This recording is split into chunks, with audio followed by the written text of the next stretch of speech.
Welcome back, everybody. We are live, I think. Yeah. Dude, anyone else ever have a problem with Instagram actually letting you click the go live button? Super fucking annoying. I don't stream on Instagram, so. Oh, that's your fault. All right. So we're live. We're going to start talking today about Grassroots Motorsports, or getting into motorsports again. Subject we kind of touched on a few times. Apologies already. I am a little disorganized this week. We're getting the grand opening ready for next week for the shop, and it is absolutely chaos around the shop right now. So anyway, Juan, Adrian, good to see you guys back again. Nice to be back, man. So like I said, we wanted to do something a little bit different this week. I know some people that were on my social media and following the other pages, they kind of realized, oh shit, like why is there 2 live streams for the same day?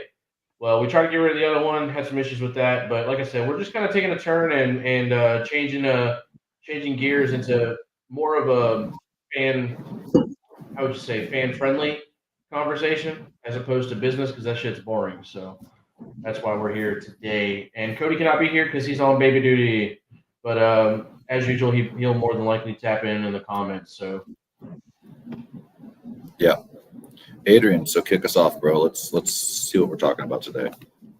All right, so I kind of wanted to set this episode up to where we can speak on some topics that relates to everybody that kind of watches and engages, because most of you guys I personally know, and you're all drivers more than business owners or hoping to be business owners. So, for this episode, I was probably going to talk more on the grassroots drifting topics, get some questions in on that, touch on that, and then just kind of go with some generic advice on driving and what you should prioritize. Let's see. So yesterday I went to the 4th of July team break shift with Metal Coffins collaborated barbecue fireworks thing, right? And right before I left, somebody asked me about water sprayers for your tires for hot lapping, right? And they asked if it was worth it. And this is good. I don't know what the hell they are. So my idea behind that is essentially you take your windshield wiper motor, or you add a switch or something.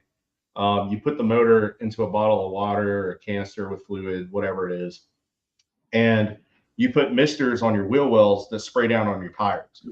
So when you're coming into the cool down lane, going through the pits, or you're at the start line, back of the pack, just waiting to go, you can just kind of spray your tires down, cool them off, get a few more laps out of them, whatever it is, keep them from delaminating. So my outlook on that, sure. But if you are running to the point where your tires are overheating and delaminating, you should probably be stopping well before that and coming off track. Because one of the things I do is I get off track and I go over to my wife, and she's like my videographer. So she records all my runs. And I go over and I kind of watch the playback, where I talk to some of the guys with more experience that watch me drive. I get some feedback, because while that run is fresh in my mind, I can think back and say, like, yeah, I did e-brake there. I didn't get on throttle soon enough here. I braked too hard there, whatever it is. But the other thing, you think you threw down a heater run, but when you get out and you watch the video, dude, that shit is completely different. Bro, that shit's humbling as fuck. Right? So when you're learning, like, even when you're good, you're not good enough to not like accept feedback. And I think everybody should pursue feedback with their driving.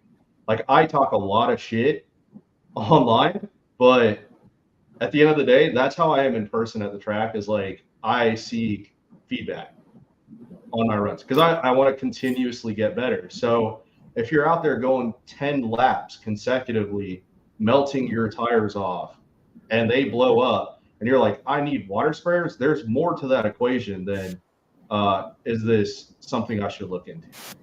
So there's a few things there that I want to jump in on. Do you run water sprayers? Who, me? Yeah. No, I've never had them in my car. None of my cars have ever had it. All right, so there's a few things there, right? One, if you're getting to such a thermal temp on your tire compound, dude, that you're delaminating, you probably need to look at different compound or different width or different, right? Because in drifting specifically, your tire width, right? For those of the guys that I know most of you would know this, but that's your 225, your 235, your 315. In case there's any newbies out there watching, right? So we're talking about the width in millimeters of your tire, and not all tires are created equal. So you have your different compounds, your different softnesses, your different tire tread rating. If you are burning off to that point, either you live in an amazingly hot, like we do here in the Philippines, and you're hot lapping too many times, honestly. Two, you need to step up your compound or go to a bigger tire, a wider tire, so you get a little more heat dissipation. But also, with tire spray specifically, one, look at your tech, right? And drifting as a whole, me and Adrian were actually having this conversation last week, I think it was, Adrian, offline. Yeah. For the longest time, drifting has not really enforced tech, especially at a grassroots level. Even here in the Philippines, because D1 is just now starting to get back, like they're not enforcing tech. There's a tech book, D1 tech, right? But no one's doing tech inspections. So look and see with your racing organization, your sanctioning body, wherever it is that you're doing your events, whether it's autocross, gymkhana, drifting, whatever, can you even spray your tires live like that? Because there may be some track organizers that have real fucking issues with you sitting in the staging pits, wetting the track down, right? And if there's pro level teams, say in any kind of circuit competition, they're running like slicks, I'm gonna have a real case of the ass at you for spraying the fucking track down with water. Team to team, right? And then also, do you even need them, right? And it's not a question of, well, I delaminated my tires, right? But at what point did you delaminate your tires in this run? How many laps were you into this run? Unless you're running sensors like thermal sensors, which they do sell for your tires, right? Infrared sensors. So you're actually monitoring your tire temps. Haltech actually monitors temps and pressure with their new little Bluetooth bullshit that they do, which is cool, man. Like I'm going to put one on the drift car just because I want to see how my tire pressures change throughout the laps during the comp. Honestly, like, am I picking up 5 PSI and then dropping 2 by the time I get back to the track kind of thing, right? Or back to the pits where I measure. So there's a lot of data that can go into it too before you can just, hey, I need this fancy ass water sprayer thing to be cool and have clout. That's my thoughts on it. So I got a couple questions because I build bikes and I know cars well, but not that good. And it's not my forte. But when Adrian, you made a comment that said if you were at the point where you need water sprayers and you're delaminating and you got all this other stuff going on with your tires, then you got bigger issues. So what kind of issues can we look for, or can our viewers look for if they're having that issue? I mean, in my mind, the first thing that comes to my mind is alignment, right? If you got too much toe in and you're dragging tires and then trying to burn them at the same time, I mean, that makes sense in my brain, right? So maybe you can touch on that a little bit more. So one thing that I noticed is nowadays a lot of people tend to just hop on like clout trains with, oh, dude, Volino just came out with a new tire. That's the best tire that's out there. Zech Nova came back or debuted in the US, I think, last year. Like now it's like Zech Nova is the best tire. Like people just hop on everybody's dick that's selling a tire. And not a lot of people run different tires and actually truly test them, right? So they might ask a buddy, and that buddy has like a discount code for Volino or gets a kickback, and he's going to be like, yeah, buy Volinos. But nobody establishes that baseline of let's go drifting on this tire in the wintertime with a cold track surface. Let's go testing in the wet. Let's go testing in the summertime and establish like, hey, dude, in December, I can get 10 laps out of this one tire with my horsepower, my alignment, whatever it is. And then turn around and be like, in the summer, it's 6 laps. So those are the kind of bigger issues is like, do you actually know what that tire is going to, like how long that tire is going to last on your car without sprayers, with you limiter bashing, hot lapping, whatever it is. Because you could You can literally sit there and say, hey, my sprayers cooled my tire down and I got 2 extra laps. How it performs on a different chassis. Yeah. I mean, the weight that gets put on the sidewall on an S13 versus a JZX, like I drive both. And I prefer different tires and tire sizes and sidewalls for both of these chassis. Yeah, I think that's a great point too. There's a few points there that you touched on, Adrian. One, not just the temperatures, not just in the winter it does this. Okay, one lift by one. Not just, hey, in the winter you can get this many laps, in the summer you can get this many laps, right? But it also comes down to like as you change tracks, and most of us here at the grassroots level, man, we don't have the luxury of being like, oh, we got to change compounds for this left-hand heavy circuit setup or this left-hand, entry versus last week where it was a right-hand entry on this different tarmac surface, right? Like we don't have that luxury. But you may be able to go from, a Volino C to a Volino R, for example, right? Or a Saloon R01 to a GD G-Band, right? Something like that. So there's that. And then, you hit on it with the chassis, right? Corner weighting and corner balancing is a huge thing when it comes to also your tire life, not just your alignment, but actually having your coilovers dialed in, your suspension dialed in, because that's going to set up how you initiate and how the tire loads, right? And it's about sidewall loading. Yep. So one of the things that people don't realize too is when you're picking these wheels for your car, to kind of back off the tire thing, but they go hand in hand when you're picking your wheels, more sidewall versus less sidewall. And people also a lot of times get confused about, which one helps with straight line acceleration and which one handles in corner grip. And there is a difference, right? So when you're choosing your sidewall size, when you're choosing your diameter tire, like there's a lot of times I'll drift on 17s. One, the tires are cheaper. And two, I can run a little bit higher tire, right? Which is going to help me balance out my straight line initiation off the start line going into turn one. So my thoughts on that. Yeah, guys. Hey, real quick, man, Steven, I see you in there. I appreciate you commenting and jumping in, dude. So Steven is a local business owner here in my area in Jacksonville, North Carolina. And his son's going through a rough time right now, man. So I just wanted to give Steven a shout out for jumping on. Man, we got a movement called, Zach Strong. And it's for his son, Zach. So I appreciate you guys jumping in, man. You guys can find his GoFundMe and whatnot on my Facebook page and a little bit of his story that's going on. So, again, I just wanted to give you guys a quick shout out. Steven and Katie, you guys are awesome, man. And if you guys need tires, he's the man to go to. Chico's Tires. He's got little Chico's in Jacksonville, North Carolina.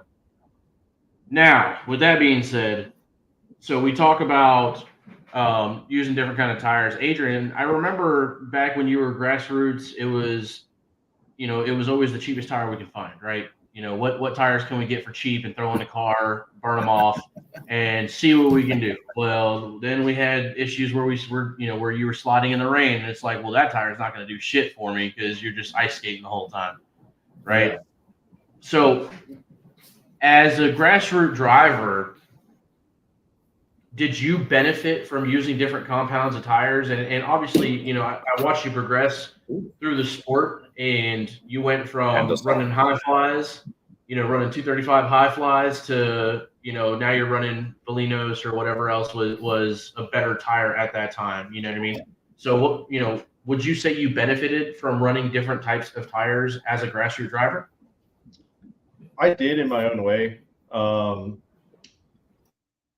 The biggest benefit that the biggest takeaway that I had from testing all these tires, and a lot of them were used, like most people don't know what a JCI is that's watching. So JCI is a street inspection that they do every 2 years in Japan, or every year, depending what the vehicle is classified as. And one of the big ticket items is tires.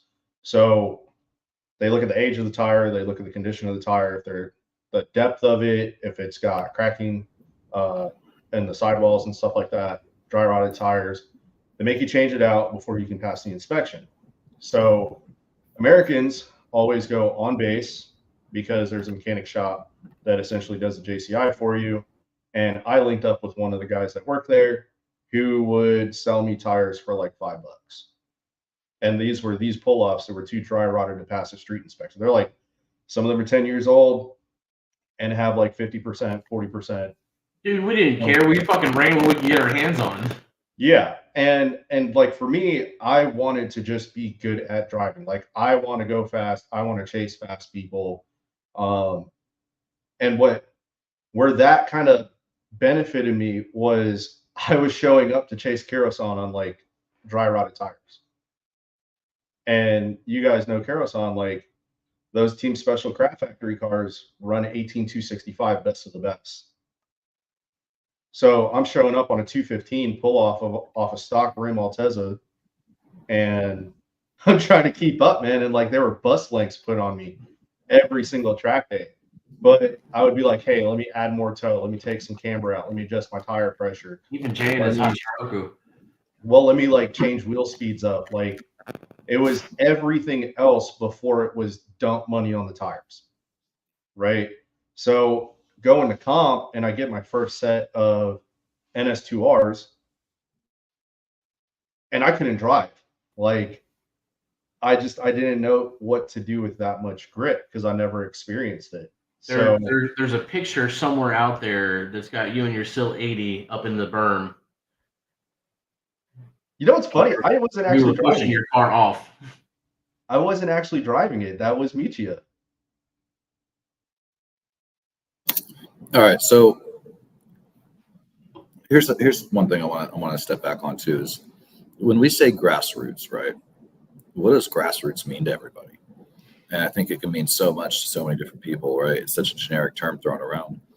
Sorry, my daughter's blowing up my Facebook right now. So grassroots, right? One of the things I think about grassroots, man, is whenever you decide to step on it, and there's a big movement. I'm going to kind of ramble for a second.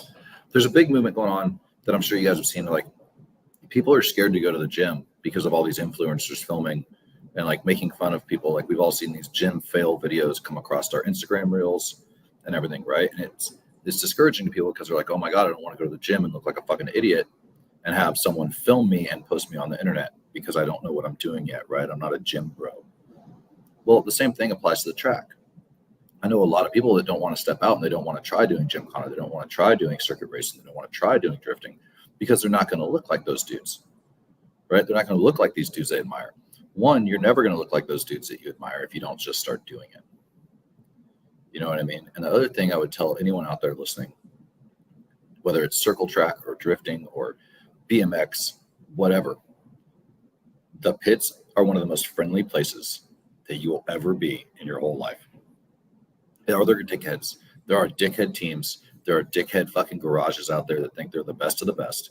And there is always an arrogance aspect to winning, right? It's competition. Like you have to have some arrogance or you're just, what's the point of being there, right? A little bit. But 90% of the time, man, like, you know, garages in the pits the day of the race will hand each other parts. They'll loan each other mechanics, whatever it takes, because I don't want to beat Adrian because Adrian's car didn't run right. I want to beat Adrian because I'm fucking better than Adrian. Dude, that's such a shit attitude to have in motorsports in general. I don't care what you do, circle track, drag, fucking motorcycles. I don't give a fuck what you do, bro. If you got that attitude coming to the pits, you lost the real meaning of the sport. Yep. And having fun, dude. Fuck everything else, bro. When we started circle track racing with Caleb and my team, dude, we freaking went in there and everybody was so welcoming, dude. My driver hit the wall. Everybody was running to go check on him, make sure he was good to go. We get back to the pits, and people were helping us bust off a lower control arm and change all this out because they want somebody to compete against.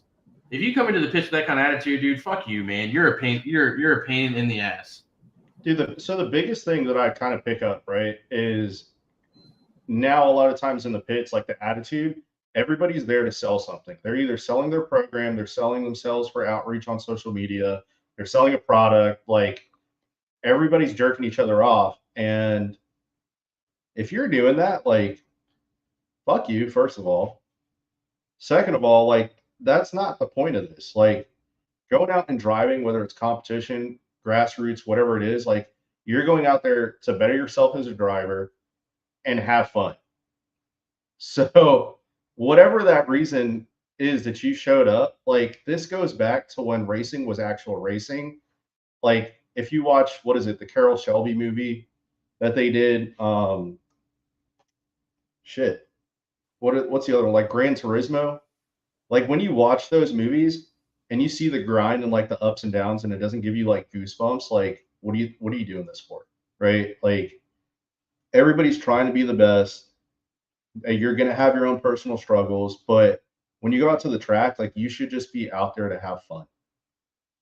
And it's not a popularity contest. Like you should be out there doing it for yourself with the goal of being a better driver. 100%, man. And not only that, but people also talk about, you know, like I said, you know, people want others to compete against, dude. If we're on a, you know, in my case, we're in a circle track and it's fucking, you know, All right. we go on to helping each other out. Like it's not fun if there's only 4 cars in the lineup. You know what I mean? We want as many cars as we can get out there. So just keep that in mind. All right, I'm gonna answer Brandon's question because I've been trying to answer it for like 2 minutes and didn't realize I was fucking muted. And I was wondering why Adrian just kept fucking talking.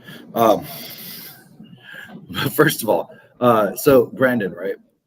You don't need significant street experience to get significant track experience. And this is absolutely one of the things I fucking despise. I will leave him nameless, the most communist little fucker I know. Adrian knows who I'm talking about. He refuses to step onto a track to drift because he's a street drifter. He's an outlaw. You know what, man? That doesn't narrow it down, dude. That's like there's a lot of people like that. Yes, it does. If you stop and think about it for a minute, you know damn well what I'm talking about out of Japan. He refuses to step onto a track, right? Because he's a street drifter. And he doesn't believe in the organization because he's also the big communist of Okinawa. But the dude that put the chick's cam in backwards, that guy? No. So in America, going past that, but you look at this, and I know a million guys that have no street experience. Right? Step onto the track. That's how you do it. You step onto the track, and you fucking understeer, and then you oversteer, and then you hit your line, and then you do it again, and then you go faster, and you understeer, and you oversteer, and you hit your line, and you crash, and you break shit, and you fucking make friends, and you have a good time, and you fuck up your car, and you fix your car. Like, there's so many guys that want to, and honestly, like social media, the internet is the worst about it. You know, even in Super Street Magazine back in the day, like you see these like $100,000 builds that are full-blown track builds, but also designed for the street. And like, that's just not obtainable, man. It's not realistic. I mean, I finally have kind of my version of that. And somewhere along the lines, when I was doing that, because it's my car over 10 years that I built and designed, right, for me, it became a track car.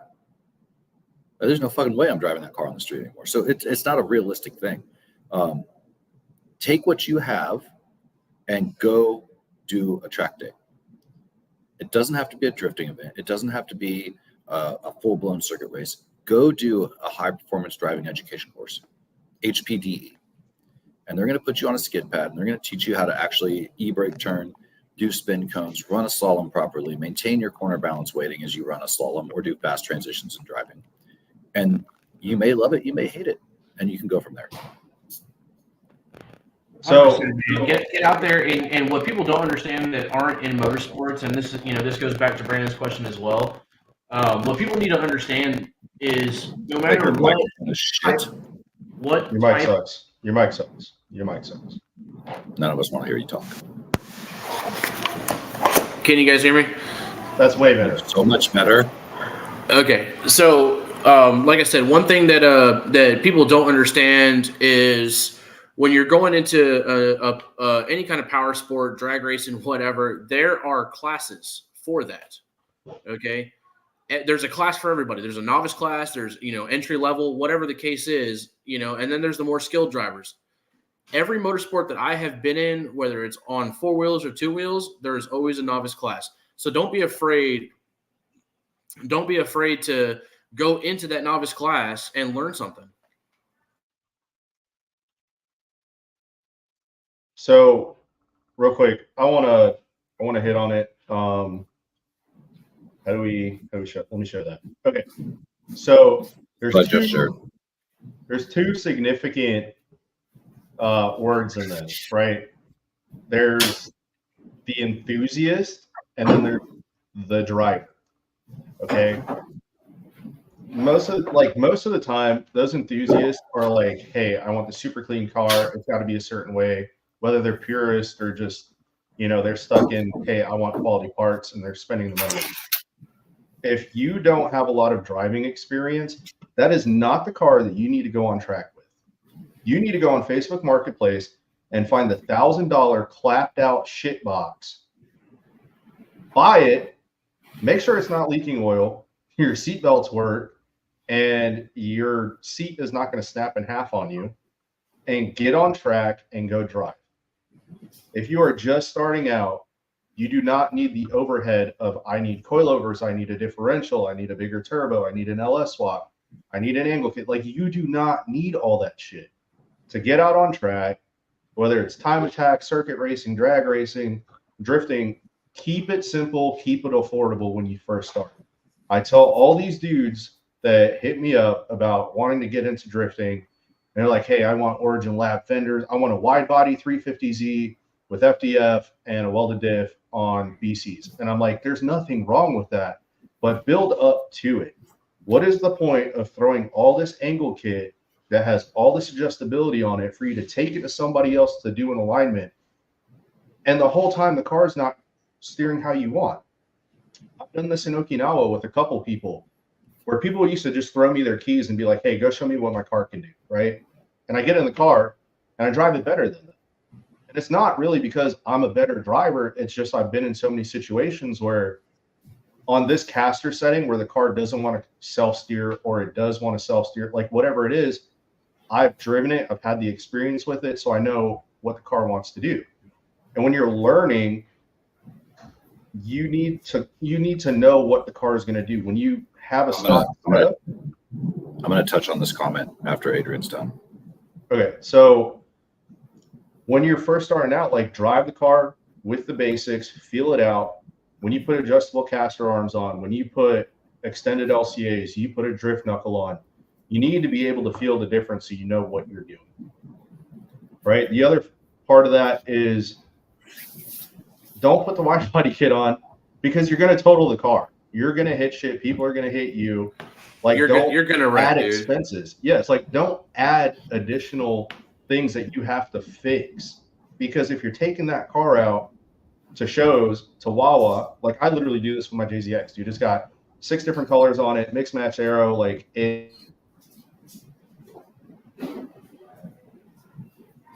Do we lose Adrian, or is that just me?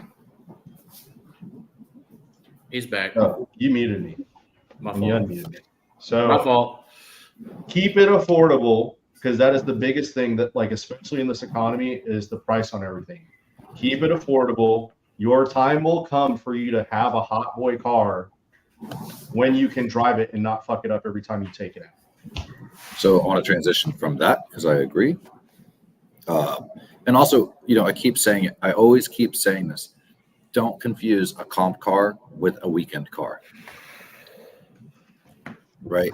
We have wide bodies on tube chassis cars at the track that are made of fiberglass, because it's just a panel stapled to a tube chassis on the rear end. So if we crush the wall, we can just cut the tube off, get another fiberglass panel, and put it on, versus a quarter panel, right? A metal quarter panel. Do not confuse comp cars with street cars. Okay, Yep. Where did that comment go? This comment right here is probably one of the most controversial comments that you'll ever see in motorsports across the entire car community, bike community, everything. I guarantee you that $100 track day, if you do it as a coaching session instead of a competition, right? And this is the difference, is instead of going to a competition, go to an open practice day where you can get mentored and advised.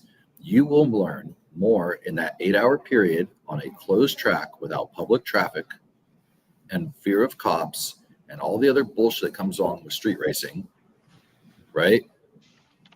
Then you will learn in a month on the street, getting a couple pulls up and down a mountain. because I can set up specific technical training courses, right? Things that focus on a skill, whether it be transition, whether it be throttle control, whether it be clutch kick initiation, whether it be feints, than you're ever going to get by running predetermined roads, worrying about traffic. And the same thing goes to motorcycles, and I'll talk about my personal experience, kind of touching on what Adrian did. I was a big street bike guy. I had my 1098S, I had my Panigale, I had my 848, all Ducatis. I started getting involved in track. I did my first track day. I got hooked on it. I converted my Panigale complete to a track bike, right? And I went out and I ran it. Now I ran it because I already owned it. That's the difference. But even then, I pushed it and pushed it and pushed it. And as I got better, I realized that this was too much bike for where I was as a rider, as a driver at that time. It was too much. It was too much power. It was too much adjustability in the Öhlins suspension. It was too much, right? I went and bought a Triumph Daytona 675 on Craigslist for like $1,000 because it had leaky fork seals and no brake and whatever else. Fixed all that bullshit and fucking got back on there, and it absolutely fucking improved me as a rider. When I went back and got on my Panigale again, it was 1,000 times better. I saw this response from Brandon. The response from Adrian is clearly very personalized. So I want you guys to understand that this is based off of our experience, right? That's the whole point of this podcast. We're not, we are professionals in what we do. However, you know what I mean? It is 100% based on our experience. Somebody might have a better experience. Somebody might have a worse experience, right? But that's why we do this. So we can share our experience, because there's not enough people out there talking about the real shit, right? The nitty gritty, the you sucked at first. You know what I mean? Everybody that's out there that you're trying to talk to is what we touched on before, is, those dickheads in the pit that don't want to help you out. You know what I mean? At the end of the day, you know what I mean? We're here to support everybody. And just because you had a different experience than we did, or vice versa, it doesn't make it wrong, right? We're here to share our experiences.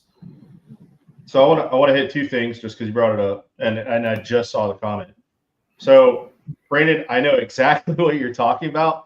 I actually wasn't even thinking about you in your car when I was saying that, because it is just one of those things that happens so often, man. Like kids that cannot drive, that I either go and buy parts from Facebook Marketplace, I'm talking to on forums. Like, dude, I'm a college student, right? Like I get paid for waking up.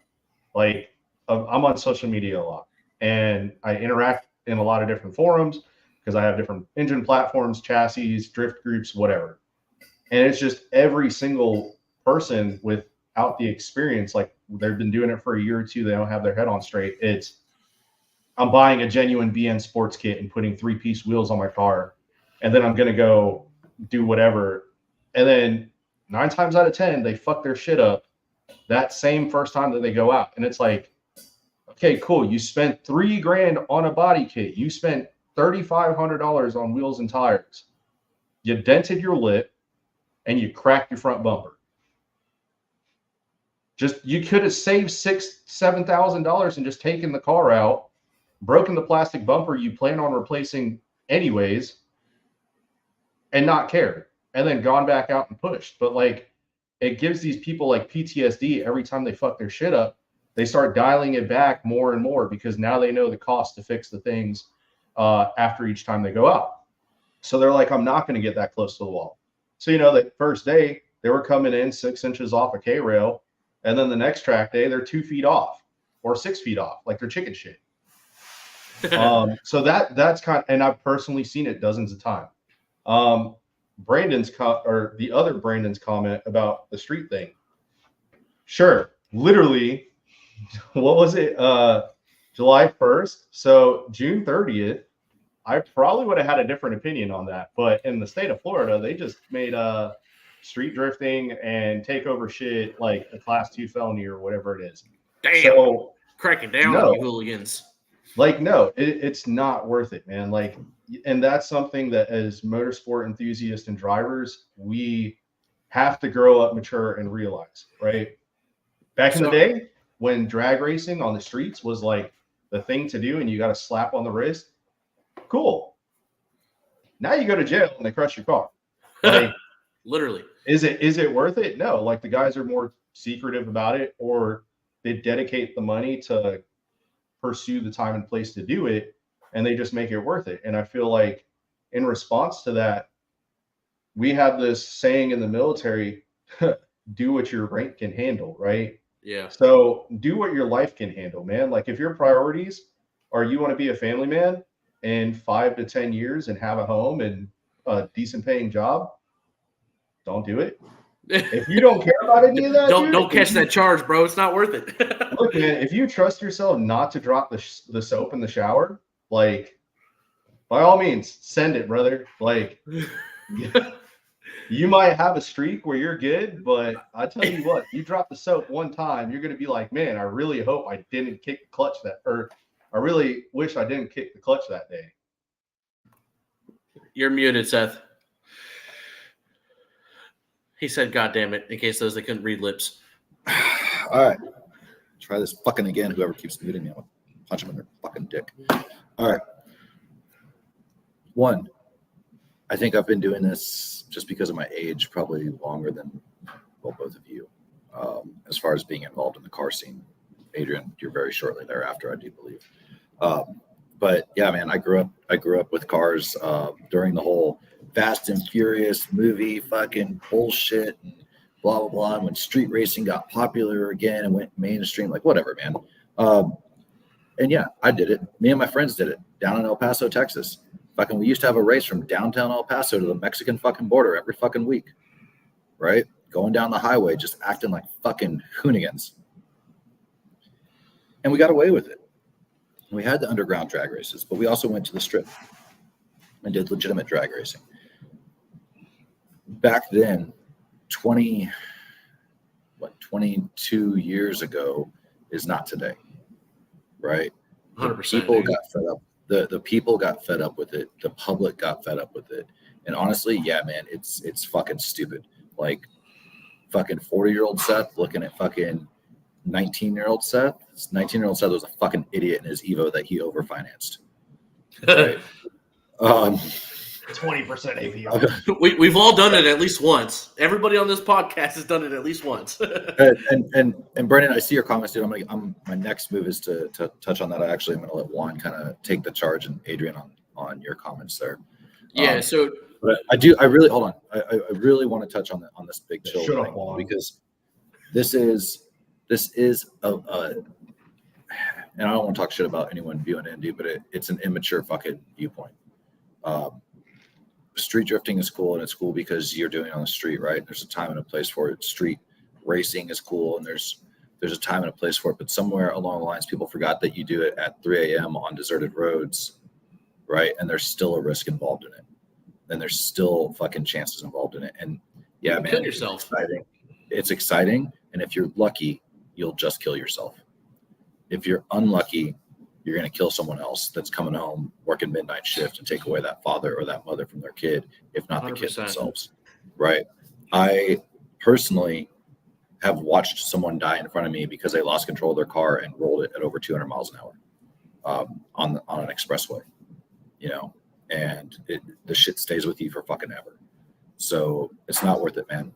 Go to the track. And a lot of the times, and I'm not saying this is you, dude, because I don't know you. I don't know you from anyone. You could walk past me right now and I have no idea who you are. A lot of the guys that talk shit about going to the track are guys that have never gone to the track. And it is such a better experience as a motorsport enthusiast when you can just focus on your driving. Yeah, absolutely. So we go back to, and in my opinion, one day at the track will teach you more than you can learn in a year on the streets. Right. So, and that's just my opinion. Another thing that Brandon had said was, Adrian knows you personally. Case, talk about overbuilt cars. So I watched Adrian, and I commend you for this because it takes a lot of self-control, but it comes with being mature in the power sport. Okay. Knowing that I didn't mean to put that back up. My fault. Stop clicking buttons, Juan. I'm sorry. The buttons are pretty. Anyways, so, we talk about I was fortunate enough to watch Adrian as a novice and kind of move his way up, before we parted ways and whatnot. And I will tell you, he had a JZX in his driveway when you moved to that house over by the seawall. He had a JZX in his driveway, and he had a Sill 80. And he chose to slide the Sill 80 over the JZX because, one, he favors S chassis. We know that. But also, he wanted to learn and hone in his driving skill instead of putting a JZ, under, in the pedals and whatnot, and taking a JZ out on the track. He decided to take the Sill 80 with less power. So it just comes with maturity and understanding your limits. If you have the option, run what you got. Don't try and overbuild the car and whatnot. So like I said, that's just a good point. I saw the comment and it just made me think about that. And then now we got Brennan that was talking about what's the culture like and community like in drifting and whatnot. I'll let Adrian take that one. Yeah, so I'll put it up just so I can reference it real quick. The culture and community, drift wise in Okinawa compared to the community here. I think the biggest thing about Japanese drifting is there's true mentorship. You have, we call them senpais, mentors, same thing. You have mentors that don't have an agenda to push on you. A lot of the times you go to a track, you get into drifting, you know who the street guys are, you know who the stance drifters are, you know who the comp drifters are. There's a gateway through all of them. Because just the culture itself in Japan is when there's a drift team, everybody follows the experienced guy, right? He's top, leading the pack, and he's always pushing to find the next best thing. And then he's passing it down, it's tested. So you kind of have that efficiency of like, hey, this is what you need to do. And it's not, hey, man, this is who I get a kickback from. This is what you need to do, right? You come here to the States and it's like, everybody's just like, yeah, man, take your motor to fucking Titan or MazWorks and do a VE head swap on your SR and do a 2.2 liter stroker conversion and run a G series like 3660 on it. That's the best setup. That's the only setup. That's the only way your shit's going to live. Or buy this like FDF kit or WiseFab. Like if you don't have it, you're a nobody. And you see people like that. You see how they communicate on social media, and that's it. There's no, hey, you should do this with what you have. Try this the next time you go out. Build on that. Because a lot of the people that in America that we look up to, they've fast-tracked it, dude. You know them because of social media, which means they control the parts that you see of them. And right now, like for over the last few years, it's just been build content. So that's what everybody that's coming up is pushing is build, build, build. And in the grassroots community out there, it's not like that at all. Like Juan just mentioned, like I took the Sill 80 out with a T28, like a S14 stock turbo on my S13 with S14 knuckles and lower control arms, which is like 7 millimeters extended LCAs per side, and filed down bump stops, man, with a two-way, some blown out Cuscos, and I just drove it. I know Juan has videos. I know Cody has videos of us taking that thing out on a poker run. Like, I don't understand how I have better internet in the Philippines than Juan has all the time. Because he's in the sticks. What are you talking about? Fucking freezing all the time. Shit. I'm just not moving. Yeah. I'm here, fuckers. Yeah, you definitely. But just to wrap. No, I wasn't frozen. I was just listening. So just to wrap that shit up, though, is like nobody pushed an agenda on me. The only agenda that got pushed on me while I was in Okinawa was, hey, run this tire as a grassroots tire, which was Eknova's because everybody was running it. So that kind of equaled that playing field. And then just drive harder. And it was simple things like that track at Yambaru, man. Like it's a 2-turn track, but these experienced guys would drift onto the straightaway and you would be faster on your run-up by at least 10 kilometers per hour before you initiate than somebody that turns onto it and grips that turn leading onto the straight. And like grip racing, you think like, okay, apex it, I'm going to run it faster. But what it was is when you're sliding it, if you slide it right, you're already at the top of your power band in like for me, it was second gear, and I could click third, flick the wheel and throw it in. Versus gripping it, you now have to drive out in second gear. So you're waiting for your boost to kick in, then you're accelerating. And I tried it both ways. I couldn't hit third doing it that way. So it was things like that, like driving techniques that you don't think of, that they push on you, and that's what they try to get you to learn and come up with. So another question that came up was, sorry, go ahead. I want to talk this one. Next question, but same guy. Next question. Yeah. But first. All right, dude. You're. I'm just gonna call you out, dude. You're obviously a fucking child. And I mean that as respectfully as I'm not gonna say it. But no one fucking goes out with the intent to kill somebody. All right. That's the stupidest shit you could say. We're not going out with the intent to kill somebody. No one ever fucking does. Neither do drunk drivers. Anyway, child. All right. Let's touch on this one. What do you think the most cost-effective platform comes to having solid seat time with minimal downtime for the current times? It's a great question. And it's actually something that I look at every day here, personally on my Facebook marketplace. You know, I scan for my market. But I think one thing to keep in mind is get away from these addictions of these 25-year-old cars. And I say that because the prices have gone up and up and up and up and up. Going down to your third question, and the parts availability keeps going down and down and down and down and down, right? So you have the heritage questions and everything else, or the heritage programs rather, but they're expensive. The heritage shit from Nissan is expensive as fuck. Same with Mazda, but there's the new Miatas, there's the old Miatas, and it really depends on what you're willing to try and how much of a risk taker you are, as far as like, do you have to have parts that bolt on, or are you going to sit there and be creative and cut your own knuckles kind of thing? But just as a general example, right? Like, that's what I mean by like brave or adventurous in that sense. But the 86 is a good platform. You can get those pretty cheap now, the first gens. Same thing with the BRC and whatever FRS, whatever the fucking same car was called by 3 different manufacturers. Look at, and I always look at like weird things. 4th gen Camaros.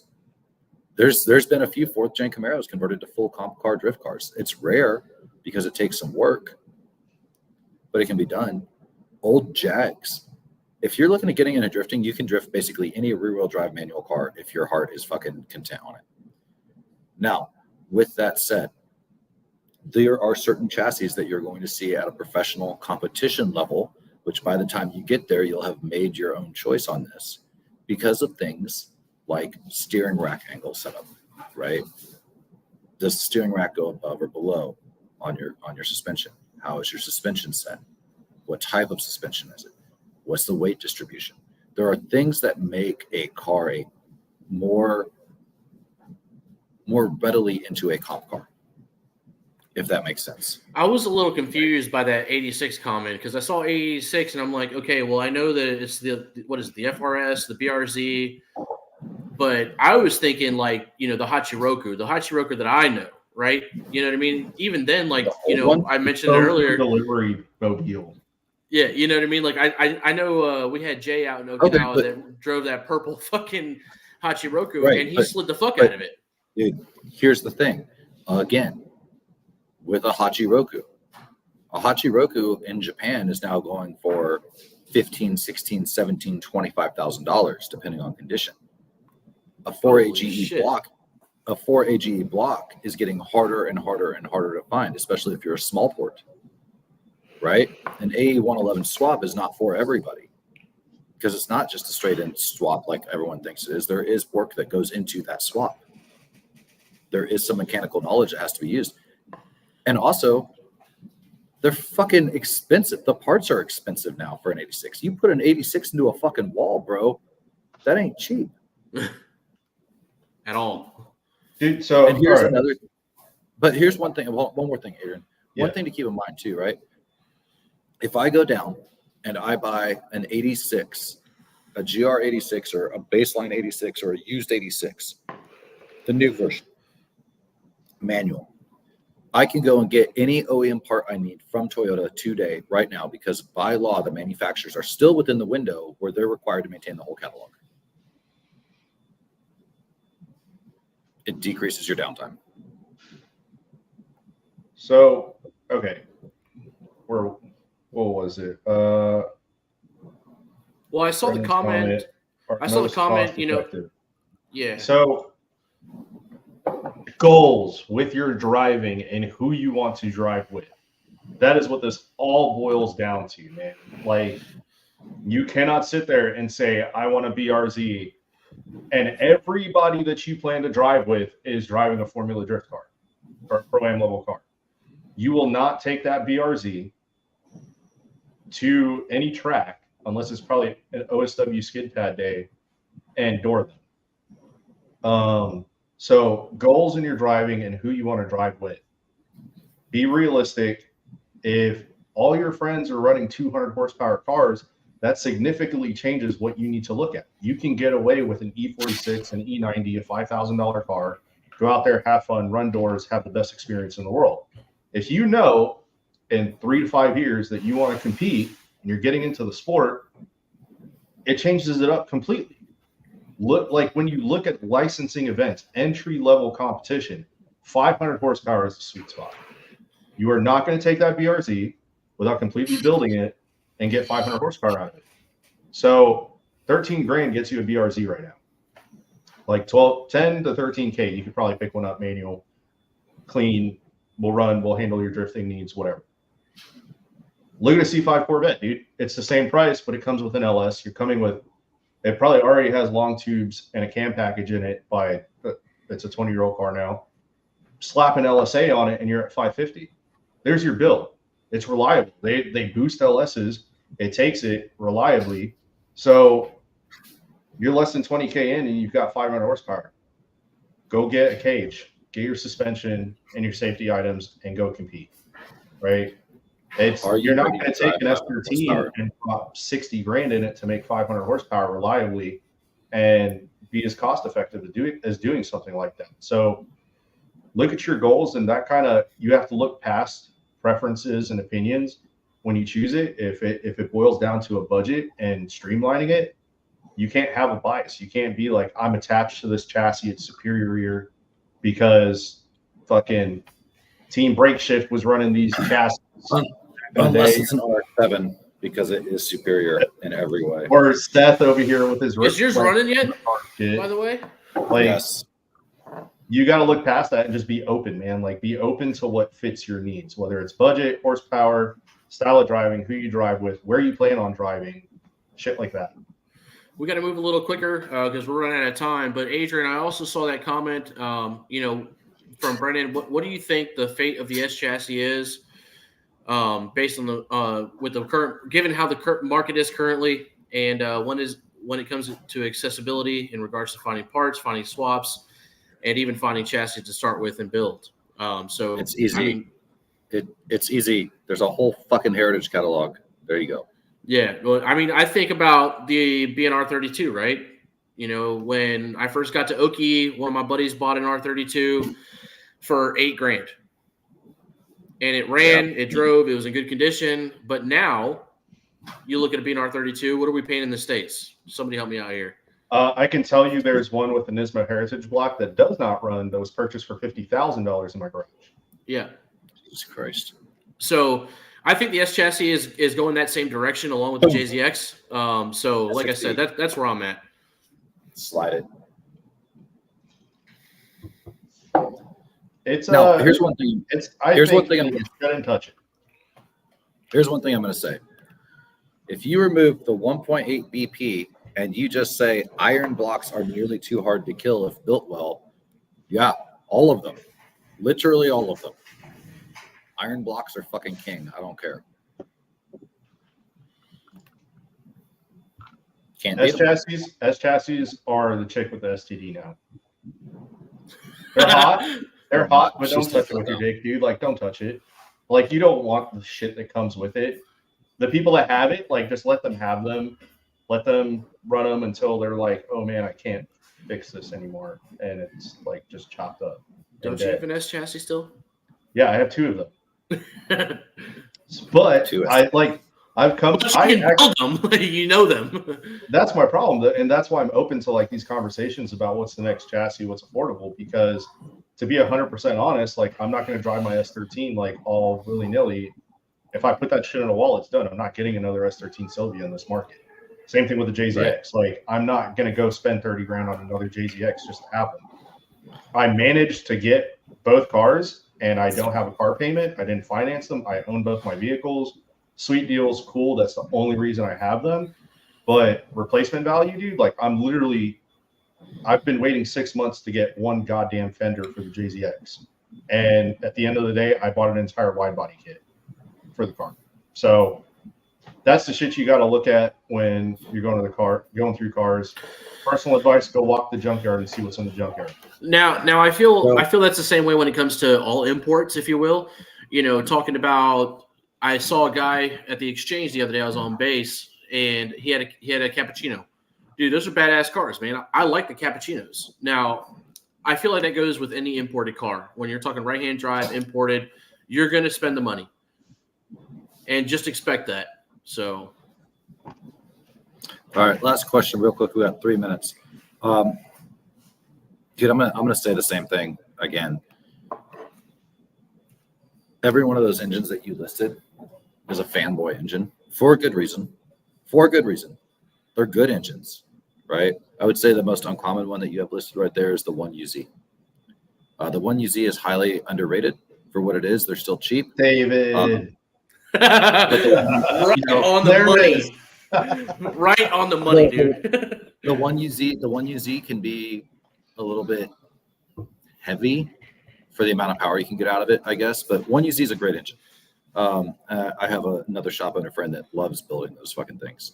The KA24s, that came in the 240SXs, dude, they're good engines if you're rebuilding them. If you're going to forge them out and everything, they can be solid engines, right? There's been plenty of people that have done KA24Ts.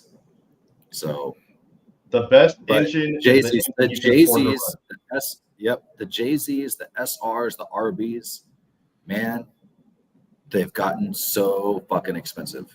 So expensive. And nobody works on them, dude. You got to find that specialty guy to work on them. You know what I mean? Yes, exactly. David, but I'm talking about power to weight. We had this stock output versus 390 pounds. We had this multi-billion-dollar business up the road that ended up closing after the owner passed away, unfortunately. But they claimed to have the world's second fastest Supra with a 2J. That's cool, man. But you're going to pay for that shit, man. You really are. And those guys, they could work on the 2J, but that was it. Yeah, they couldn't work on the SR. They couldn't work on the SRs. They couldn't work on, the RBs. They couldn't work on, the N52s, anything like that. They could not work on them. So you have to find a specialty shop. So that's another cost, if you will, that you have to consider when you want to get into these foreign cars. I want to close this out real quick because David just touched a no button. Yeah, dude, VVTIs make 258 to 272 for the wheel. Go 90s Japanese tech. So does a modern fucking Camry. I'm going to close this out. Just saying. Actually. On Kip's comment, you bastard. JDM techs go crazy. Nah, dude. Motorsports techs go crazy. Motorsport techs, absolutely. Used to be the craze. LSs used to be the craze, man, because you go get an aluminum block LS for like $1,000. Go look at what an LS1, like the shittiest version of the LS. I'm like, and I only say that because displacement, power, whatever. It's the oldest true LS is the aluminum block 5.7 liter LS1 or LS6. It's $4,000 for a used pullout, man. you can go get a 1J for the same price and same power. So it's JDM, USDM, dude. It's if it can be used in a motorsports application, it is fucking taxed. Yeah, Yeah. dude. People shit on me sometimes because I put CarQuest parts on my race car, but I'm like, look, man. I was like, we're gonna beat the fuck out of it. I got a 14-year-old or 15-year-old driver that's gonna put it in the wall. You know what I mean? We're gonna do what we can to survive and make this power sport happen. So, with that being All right, said, so, man, go ahead. Next week, let's talk engines and chassis. How about that? Let's do it. Jay-Z, fuck All the right, world. cool. Fuck Hey you. guys, I appreciate y'all tuning in, man. Y'all be good. Y'all stay out of trouble and stay off the streets, man. Peace.